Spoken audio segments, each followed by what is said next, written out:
Hey everyone, so today this video is going to be on how to draw a face with basic proportions and shading. The first thing that I wanted to mention is that this here, and hopefully you can see this whole thing, is 1/2 and 1/2. So the eyes are halfway through the head. So when you do portraits, there's some things that are not so forgiving, and that is when you get the eyes, you want to notice that you can fit another eye in between your two eyes. So see this, you can fit an eye right here, and then there's this eye. And then on this side, it's like 1, 1, 1, 1, 1. Okay, so that was a little confusing. So 1, 2, 3, 4, 5, right? So you could fit 5 eyes throughout here. So these are some things that once you're drawing, you can check, and I recommend doing that. And then the next thing with proportions is that the ears go in between, like here. Okay. So when you're drawing portraits, I recommend, if possible, that you draw from life as in a mirror, as opposed to a photograph. You definitely can use a photograph if you like, but the thing about using a photograph is that when you use a photograph, you're going from 2D to 2D, right? So you're taking a 2D photo and then you're drawing it, versus if you're drawing from life, you're going from something that's 3D, your actual face, and you're trying to draw it on a 2D surface. So typically it's a lot easier to get a more 3D look when you're going from life, you're drawing from life, as opposed to drawing from a photograph. So one comment that I got was something about, a question about, when you have all these guidelines, what do you do in terms of, should you erase them? How do you handle that? Because, when you're working on putting your portrait together, you're going to have some of these guidelines as you're figuring out some of the proportions. So I recommend drawing really lightly at that stage and actually just incorporating into the drawing. Of course, here I have numbers and things like that. Normally I wouldn't do something like that, but it's okay if you have some guidelines. You can try to erase a little bit, but if you overdo it, it's just going to be kind of real smudgy and kind of a mess. So, just keep the lines in there and just incorporate them into your drawing. Just to recap, you want to remember that the eyes are halfway down the page, right, in the middle. You want to remember that the ears go in between the eyes and the nose. You want to remember that there's an eye in between that's like eye length, because a lot of times usually when people mess up, they put the eyes too close together, or they put the eyes too high up on the forehead. Okay, so let me know in the comments if these are things that are helpful. Okay, so now let's talking about shading. So again, when you're doing this from life, I'm looking at a mirror, and I'm trying to notice where some of the shadows are, and I'm trying to make it look as 3D as possible.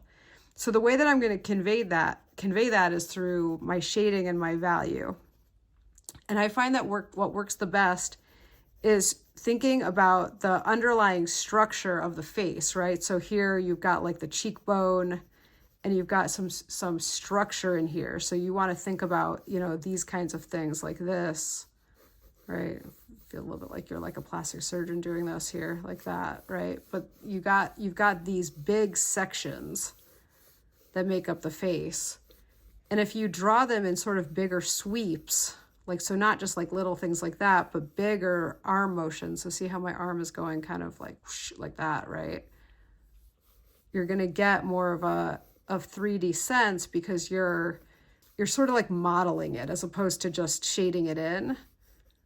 So I know sometimes people, when they think about shading, they think of just kind of like coloring it in, but I want you to think about, how are you going to show, the cheek, right? That this protrudes out a little bit. Okay, now let's talk about the nose. So with the nose, what we want to have happen is we want it to look like this is one plane, and then it comes up and over and back down like that.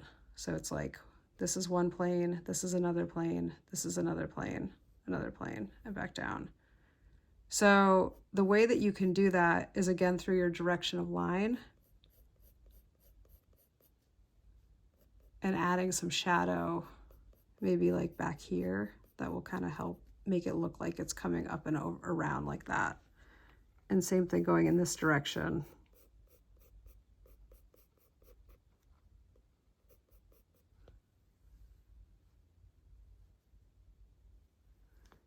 You might want to go in a little bit, and I'm using the side of the pencil, but you might want to go in and add some lines that are a little bit sharper.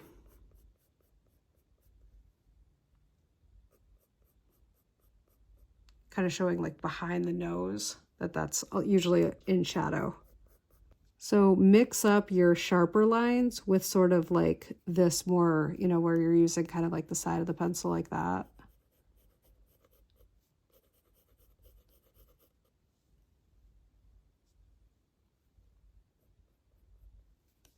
I find that with the nose, it's also helpful to actually even kind of draw like sort of like the ball of the nose in front, like really like accentuate that. Oops.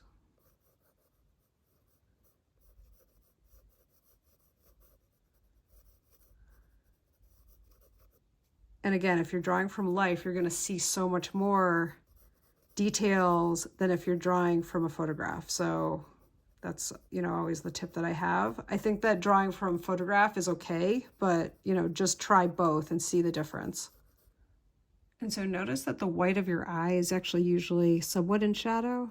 So like this part, when I'm looking at the mirror, is lighter, and then this part is darker. The other thing that I wanted to mention is that you want to draw, in terms of like the scale on the page, I would recommend this size or bigger. You don't want to draw, when you have a really tiny drawing, it's actually, I think, more difficult to draw really small. So some people, I guess in some ways it's like do what comes natural to you. But I always found that generally, like, it's just better to give yourself more room. And I would actually, when I taught drawing to college students, I would assign a project that was on really, really large, like I think it was like 24 by 36 illustration board. And they would get some practice working really big, sort of like, not quite as big as like Chuck Close type style, but heading in that direction. So try, if you're having trouble and you realize that, oh, you're actually drawing, small, like this size, try drawing larger and see if that helps you. Okay, so make sure that when you draw your eye, you also don't forget your lower eyelid too. Because people, a lot of times, they just think about, like this part, but you want to, remember to draw this lower eyelid area too. So notice how I'm changing, as I'm going, I'm doing different marks. Like I'm sometimes using, broader areas. And then sometimes I'm using the tip to try to get like smaller marks in there that are, finer tip marks. Okay, so going down to right below the nose and above the mouth, you'll notice that on your face, you'll have like that divot that's kind of in between your lips. So you want to make sure to draw that, but just kind of make sure that it doesn't start to look like a mustache. But, you want to have some form in that area. It'll look more realistic than having nothing there. Usually there's some shadow kind of like under the nose too. So when I look at my lips and I'm drawing, I notice that the top lip is darker than the bottom lip. The bottom lip is catching the light more. And then in terms of the line direction, remember we've talked a lot about line direction in other videos, like on cross-hatching. You want to think about how you're going to show, right? Because it's not flat, it's a rounded, kind of rounded. So if you go more in this direction, right, like that. And here you want to remember the idea of contrast, right? So having variations between dark and light and higher contrast will generally make it look a little bit more realistic, but also you want to have some midtones in there too. So if you haven't already made a value chart where you have, your darkest darks and then a gradient from dark to light, I'll link in the description to just a pen and ink one, but it's the same idea if you're using graphite. So it's worth doing that just to get the idea of contrast and value. Okay, so now I've just gone in and I've added a little bit more shading to the face to try to give it a little bit more dimension. And look at, if you're using a photograph, look at where the, where the values are. If you're drawing from life, same thing. You want to try to observe where the darks are, where the midtones are, and where the lights are. And you can try to like accentuate or exaggerate that a little bit too. One thing to do is if you're drawing from life, like in front of a mirror, you can light yourself, put a light next to you, and then you'll have stronger darks and lights and more contrast. And right now, as you can see, that the right hand side is a little bit more completed than the left hand side, so I'm just going in and adding a little bit more to the iris and the eye and just shaping that a little bit more and adding a little bit more value and a little bit more contrast. Again, what we talked about with the around the eye, you want to make sure that you're sort of modeling around the eye to show, that space in between the eye and the eyebrow. That's a very dimensional space for most people, that you'll have some shadow in there usually. So those are the kind of things you want to look for in your drawing, and you can accentuate that a little bit or exaggerate it. Just try some of those kinds of things.